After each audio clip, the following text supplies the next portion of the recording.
नमस्कार, जय श्री कृष्ण।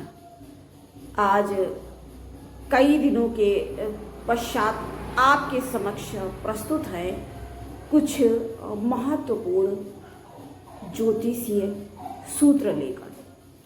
देखिए, आपको अगर आप हमारे चैनल पे आते हैं और सुनते हैं कुछ ज्योतिष के बारे में, ज्योतिषीय जानकारी, ज्योतिष शास्त्र से संबंधित जानकारी आप प्राप्त करना चाहते हैं और आप करते रहते हैं, तो इतना तो आपको ज्ञात ही होगा कि त्रिक भाव जो हैं ये अत्यंत हानि प्रदान करने वाले माने जाते हैं, अत्यंत शुभ नहीं होते हैं। चाहे इनके साथ कोई शुभ ग्रह भी बैठ जाए, लेकिन पूर्णतया इनकी हानि को नकार दिया जाए, ऐसा नहीं हो सकता। विद्वानों का मत है कि त्रिक भाव अर्थात रोगेश और मृत्यु भाव का जो स्वामी बनता है, साथ में व्यय भाव का अधिपति व्ययेश, तो ये ऐसे भाव हैं रोग, रिपु, ऋण।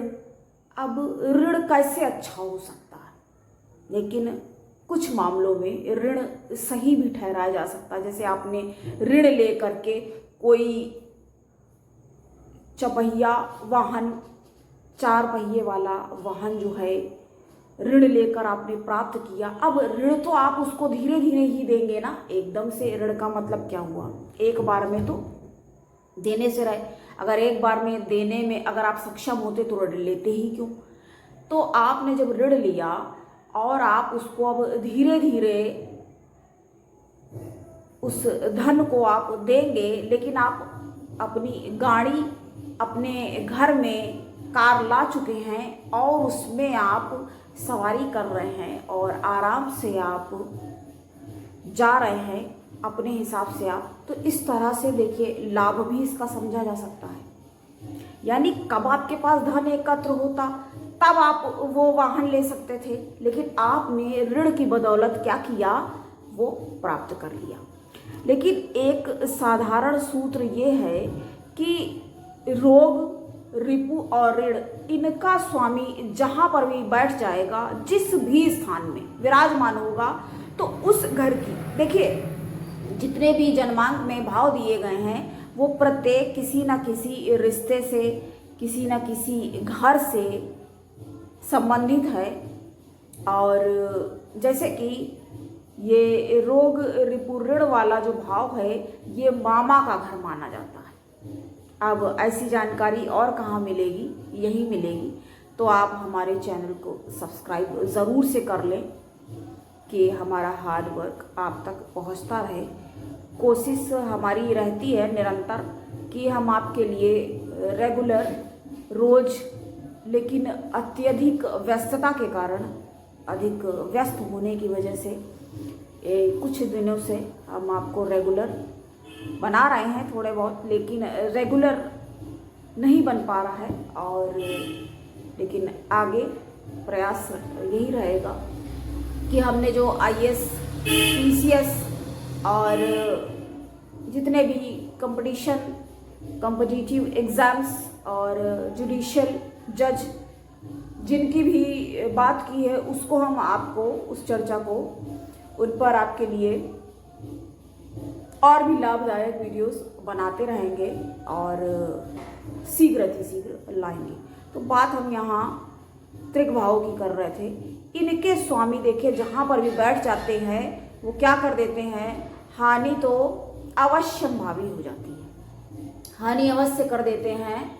लेकिन अगर अब जैसे आपके जन्मांक में आपका जो भी लग्न राशि है वो देखिए त्रिक भाव में जो होगा वो उसके साथ उसकी मित्रता तो नहीं ही कही जाएगी। और उसके साथ अच्छे संबंध नहीं कहे जा सकते।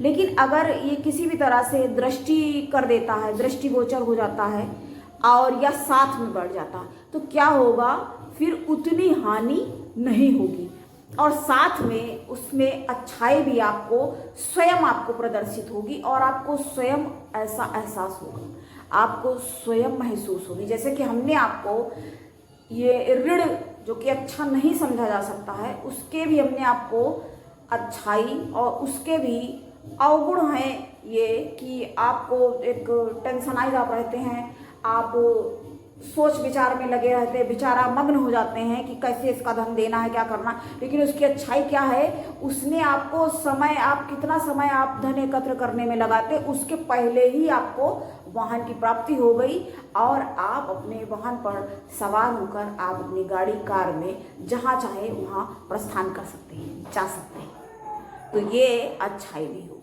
इस तरह से इसको समझना होगा। एक ही सूत्र में अगर आप पड़े रह जाएंगे, एक ही सूत्र में लटक के रह जाएंगे, तो ज्योतिष ये गागर में सागर भरने वाला काम है और अत्यंत बृहद विषय है। इतने आचार्य, इतने क्या कहा जाए, और कई बार एक मत होते हैं बहुत सी बातों में और कितनी बार मतांतर और भेद देखने को प्रदर्शित होता है। तो आज ये चर्चा हमने इसके बारे में की। इसी तरह से मृत्यु भाव का स्वामी अगर ये कहीं भी बढ़ जाता है तो कष्ट तो फिर कुछ ना कुछ प्रदर्शित होगा, या कह सकते हैं अनिवार्य हो जाएगा। तो आज हमने इसके बारे में बात की। अब इसको हम और बृहद चर्चा फिर आगे आने वाले कार्यक्रम में करेंगे। आज के लिए इतना ही और अपना बहुत ख्याल रखें। जिनका भी आज जन्मदिन है उन सभी को जन्मदिन की ढेर सारी बधाई। अच्छे से मनाएं और खुश रहें, अपना ध्यान रखें। और अब मुझे दें इजाज़त, आज्ञा। शीघ्र अतिशीघ्र पुनः आपसे अगली परिचर्चा में मिलेंगे और अपना बहुत ध्यान रखें, यही कहेंगे। नमस्कार। जय श्री कृष्ण।